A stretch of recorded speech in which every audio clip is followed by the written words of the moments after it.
Okay guys, तो आज पढ़ेंगे mosquito borne disease. Mosquito borne disease वो डिजीज़ हैं जो कि किसी मच्छर से काटने से फैलती हैं, जैसे एनाफिलीज मॉस्किटो है, टाइगर मॉस्किटो, एडिस एजिप्टी है या फिर क्यूलेक्स मॉस्किटो है। ये तीन मॉस्किटो जो हैं जो कि मेनली पाए जाते हैं हमारे चारों तरफ, जो कि बहुत सारी डिजीज़ करते हैं।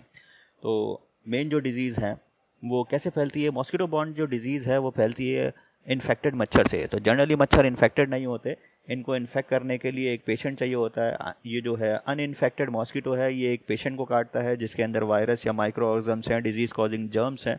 अब ये जो डिजीज़ कॉजिंग जर्म्स हैं, ये मच्छर जब इस पेशेंट को काटता है तो इसके ब्लड से मच्छर के ब्लड में ये चले जाते हैं। फिर ये जो मच्छर है ये अब इन्फेक्टेड मॉस्किटो बन जाएगा, ये अब सोर्स ऑफ इन्फेक्शन बन जाएगा। अब ये जो है ये डिजीज़ को स्प्रेड करेगा, तो ये डिजीज़ को स्प्रेड करेगा एक पेशेंट से। तो अनइन्फेक्टेड मॉस्किटो होता है, ये एक पेशेंट को काटता है, उस पेशेंट से जर्म कैरी करता है अपनी बॉडी के अंदर, और जब जो ये हेल्दी पर्सन को काटता है तो उस हेल्दी पर्सन के अंदर भी ये जर्म्स जो है ट्रांसफ़र कर देता है। तो ये जो है ये चेन चलती रहती है। तो एक हेल्दी पर्सन से दूसरे हेल्दी पर्सन पे ये जो है जर्म्स ट्रांसफ़र कर देता है। अब मेन जो है वो थ्री मॉस्किटो हैं। एक है एनाफ्लीज मॉस्किटो। एनाफ्लीज मॉस्किटो जो है ये मेनली वार्म, मॉइस्ट और ट्रॉपिकल क्लाइमेट में रहता है, मतलब जहाँ पे गर्मी होती है, थोड़ी सी नमी होती है, और ट्रॉपिकल एरिया जो है, ट्रॉपिकल क्लाइमेट जो है वहाँ पर ये ज़्यादा पाया जाता है। ये जो लिविंग बींग्स हैं उनकी जो हीट है, उनकी बॉडी हीट जो है, और या उनकी बॉडी में से कार्बन डाइऑक्साइड जो निकला है उसको जो है डिटेक्ट करके वहाँ पर ये पहुँच जाता है। मतलब लिविंग बींग्स का ये पता लगा लेता है उनकी बॉडी की हीट या उनके जो रेस्पिरेशन है, वो जो एक्सेल कर रहे हैं CO2 उसकी वजह से। अब ये मेनली जो है ये डॉन और डस्क, मतलब सुबह जब हो रही होती है या सुबह से पहले, जब सूरज सनराइज से पहले या सनराइज के सनसेट के बाद, सनराइज से पहले और सनसेट के बाद ये जो है ये काटता है, ये अंधेरे में काटता है। और मेनली जो डिजीज़ करता है वह है मलेरिया। दूसरा जो मच्छर है वो है एडिस एजिप्टी। एडिस एजिप्टी जो है ये एक टाइगर मॉस्किटो भी कहलाता है, इसको बोलते हैं एशियन टाइगर मॉस्किटो। ये कॉमनली पाया जाता है ट्रॉपिकल, सब ट्रॉपिकल रीजन, या फिर ये मेडिटेरेनियन रीजन जो है, इटली, फ्रांस, रोम, ये जो कंट्रीज़ हैं ये मेडिटेरेनियन रीजन में पाई जाती है। मोरक्को, ये सब मेडिटेरियन रीजन को कवर करती हैं, तो वहाँ पर भी ये मॉस्किटो पाया जाता है। और ये जो है ये दिन में काटता है, it is a day biter, very important. Anopheles जो है वो रात में अंधेरे में काटता है, और जो टाइगर मॉस्किटो है ये दिन में काटता है। अ, और ये जो डिजीज़ करता है वो चिकनगुनिया फीवर, डेंगी, और chikungunya fever, dinghy fever and Zika virus या जीका फीवर जो है वो इस मच्छर से होता है। तो एडिस एजिप्टी से होती हैं बीमारियां, चिकनगुनिया, डेंगी और जीका। तो ये जो मेन है ये बीमारियां से होती हैं। तीसरा जो मॉस्किटो है वो क्यूलेक्स मॉस्किटो है। क्यूलेक्स मॉस्किटो भी बहुत ज़्यादा इंपॉर्टेंट मॉस्किटो है। तो ये जो है ये बहुत ज़्यादा बीमारियां, काफ़ी ज़्यादा सेंसिटिव बीमारियां जो है वो क्यूलेक्स मॉस्किटो का करता है। ये एशियन कंट्रीज़ में कम पाया जाता है, लेकिन वेस्टर्न कंट्रीज़ में ये बहुत ज़्यादा पाया जाता है और वहाँ पर बहुत ज़्यादा घातक बीमारियाँ करता है। पॉल्यूटेड पानी में रहता है, ये पॉल्यूटेड पानी में ब्रीड करता है। एक इंपॉर्टेंट पॉइंट है, एनाफिलीज और ये क्यूलेक्स जो है ये पॉल्यूटेड पानी में मिलते हैं या फिर गंदे पानी में मिलते हैं, लेकिन एडिस एजिप्टी जो है साफ़ पानी में मिलता है। और ये जो डिजीज़ कॉज करता है क्यूलेक्स मॉस्किटो, वह है एनसेफेलाइटिस, वेस्ट नाइल वायरस और फाइलेरियासिस। तो ये एनसेफेलाइटिस करता है, एलिफेंटाइटिस भी करता है जिसको फाइलेरिया बोलते हैं, और ये वेस्ट नाइल फीवर या वेस्ट नाइल वायरस डिजीज़ भी करता है।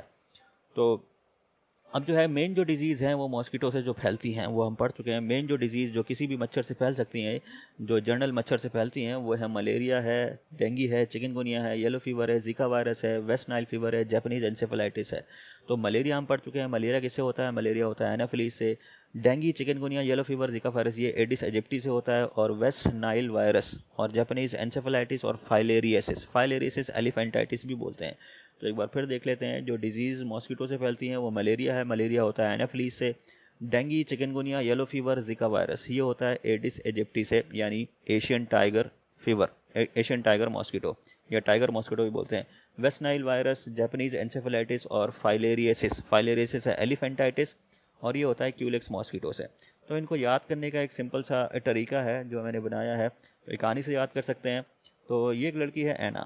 तो एना मालदार है, या मालदार एना को तलाश है एक जापानीज मालदार एना को तलाश है एक जापानीज एलिफेंट क्वीन की। ये जापानीज एलिफेंट क्वीन जो है ये बहुत महंगी है, इसके सोने के दांत हैं और ये सोने का मुकुट है इसके ऊपर। तो एना जो है लड़की, वो काफ़ी मालदार है, वो इस एलिफेंट के पीछे पड़ी है, इस एलिफेंट का बिजनेस करना चाहती है वो। तो मालदार एना को तलाश है एक जापानीज एलिफेंट क्वीन की। तो अकेली वो नहीं ला सकती है जापानीज एलिफेंट, क्योंकि वो एक गर्ल है। तो वो जो है वो क्या करती है, वो हायर करती है एक किसी पर्सन को एना हायर करती है एंडी गुंडे को। ये एंडी गुंडा है, ये जो है ये एना के लिए काम करता है। तो एंडी गुंडा जो है, फिर से देख लेते हैं। तो एना जो है वो हायर करती है, एना हायर करती है एंडी गुंडे को। तो एना हायर करती है एंडी गुंडे को। एंडी गुंडा जो है वो भी जो है पैसे का बहुत शौकीन है, वो जो है गोल्ड का मेनली शौकीन है। ये जो है ये बिजनेस करता है गोल्ड का, तो ये किसी भी तरह की अपॉर्चुनिटी को छोड़ता नहीं है, क्योंकि इसका एक ड्रीम है कि सोने की नदी बनाना चाहता है। तो एंडी गुंडा गोल्ड का शौकीन है और गोल्ड की एक रिवर यानी नदी बनाना चाहता है। तो एना मालदार या मालदार एना को तलाश है जैपनीज एलिफेंट क्वीन की, और ये जो है ये हायर करती है एंडी गुंडे को। और एंडी गुंडा जो है वो गोल्ड का शौकीन है और गोल्ड की एक रिवर यानी नदी बनाना चाहता है। तो एक बार फिर देखते हैं ये कहानी कि मालदार एना को तलाश है। मालदार एना को तलाश है एक जापानीज एलिफेंट क्वीन की। ये जापानीज एलिफेंट क्वीन काफ़ी महंगी है और एना जो है वो इसका बिजनेस करना चाहती है। तो अकेले वो इस एलिफेंट को नहीं ला सकती, तो वो क्या करती है, वो हायर करती है गुंडे को। तो वो हायर करती है एंडी गुंडे को। तो एना हायर करती है एंडी गुंडे को। एंडी गुंडा जो है वो इस काम के लिए काफ़ी ज़्यादा सूटेबल है, ये काम करने में माहिर है। तो एंडी गुंडा जो है वो एक जो है पैसे का बहुत ज़्यादा शौकीन है, सोने का बहुत ज़्यादा शौकीन है, गोल्ड का जो है ये बहुत ज़्यादा शौकीन है। तो ये इसका ड्रीम है। तो एंडी गुंडा जो है वो गोल्ड का शौकीन है और गोल्ड की एक रिवर यानी नदी बनाना चाहता है। तो ये गोल्ड की रिवर बनाना चाहता है। एंडी गुंडा काफ़ी कोई भी काम करने को तैयार है, क्योंकि इसका जो शौक है वो गोल्ड कलेक्ट करना है और गोल्ड की एक जो है वो रिवर बनाना चाहता है। तो ये जो है ये एना मालदार क्या करती है, ऑफर करती है एंडी गुंडे को। तो एना मालदार ऑफर करती है एंडी गुंडे को, जो कि एक पीली नदी का शौकीन है। क्या, किसके लिए, जापानीज एलिफेंट क्वीन लाने के लिए। तो एना मालदार गोल्ड ऑफर करती है एंडी गुंडे को, जो कि पीली नदी का शौकीन है, यानी गोल्ड का शौकीन है या पीली नदी जो है बनाना चाहता है। तो किसके लिए, जापानीज एलिफेंट क्वीन लाने के लिए। तो यही बस कहानी है, इतनी ही 3 चीज़ें याद करनी है। अब एना मालदार का मतलब ये है, मालदार का मतलब है मलेरिया। तो मलेरिया किससे होता है, तो मालदार एना से क्या याद करना है आपको, मलेरिया। और मलेरिया किससे होता है, एनाफ्लीज मॉस्किटो से। तो मालदार एना से आपको याद करना है मालदार से याद करना है मलेरिया, एना से याद करना है एनाफ्लीज। तो मालदार एना malaria is caused by anopheles mosquito. Next जो है वह एंडी गुंडा पीली नदी। तो एंडी का मतलब है एडिस एजिप्टी, गुंडा का मतलब है गुनिया, और डा का मतलब है इसमें डेंगी। तो गुन का मतलब है गुन, तो गुन का मतलब है गुनिया और डा का मतलब है डेंगी। ध्यान रखिए, गुंडा में गुन का मतलब है गुनिया और डा का मतलब है डेंगी। गुनिया का मतलब है चिकन गुनिया, और पीली नदी मतलब येलो फीवर। तो येलो फीवर जो डिजीज है वो होता है एडिस एजिप्टी से। तो एंडी गुंडा पीली नदी, एंडी गुंडा पीली नदी। एंडी से याद करना है एडिस एजिप्टी, गुंडा से याद करना है गुनिया, और डा से याद, गुंडा में गुन से याद करना है गुनिया, डा से याद करना है डेंगी। गुनिया में पूरा जो वर्ड है इसका चिकन गुनिया, और पीली नदी है येलो फीवर। तो एंडी गुंडा पीली नदी, एंडी जो है एडिस एजिप्टी, गुंडा जो है गुन मतलब गुनिया, चिकन गुनिया, डा का मतलब है डेंगी, और पीली नदी यानी येलो फीवर। तो और एडिस एजिप्टी, तो ये ध्यान रखना है, एडिस एजिप्टी जो मॉस्किटो है वो चिकन गुनिया, डेंगी और येलो फीवर करता है। और एडिस एजिप्टी का जो कॉमन नेम है वो टाइगर मॉस्किटो भी है, ये एशियन टाइगर मॉस्किटो भी बोलते हैं। तो ध्यान रखना है इस चीज़ को। अब जो है Japanese elephant queen, Japanese elephant queen यानी जापानीज से याद करना है जापानीज एंसेफेलाइटिस एंड एलिफेंटाइटिस। जापानीज से याद करना है जापानीज से याद करना है जापानीज एंसेफेलाइटिस, और एलिफेंट से याद करना है एलिफेंटाइटिस।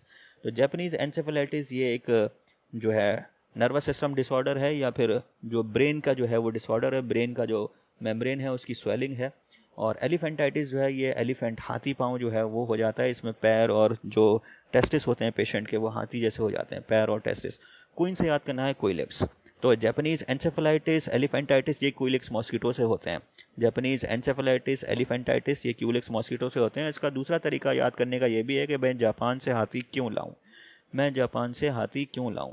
तो जापान से मतलब ये है जापानीज एंसेफेलाइटिस, हाथी से मतलब है एलिफेंटाइटिस, क्यों लाऊं का मतलब है क्यूलेक्स। तो ये भी आप याद कर सकते हैं। तो ये भी एक सिंपल से ट्रिक है, जापान से हाथी क्यों लाऊं। जापान का मतलब है जापानीज एंसेफेलाइटिस, एलिफेंटाइटिस का मतलब है या हाथी का मतलब है एलिफेंटाइटिस, और क्यों लाऊं का मतलब है क्यूलेक्स। तो अब इसका जो है हम समरी ऐसे देख सकते हैं सिंपल सा समरी भी बनाया हुआ है।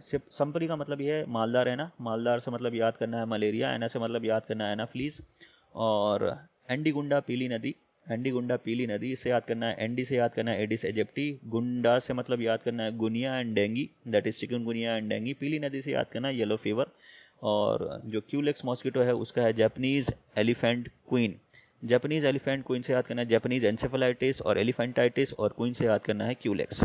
तो सिंपल सी कहानी थी ये मेन डिजीज याद करने की। थैंक यू वेरी मच देखने के लिए और लाइक करने के लिए। Please like and subscribe to my channel for funny and beautiful videos. Thank you.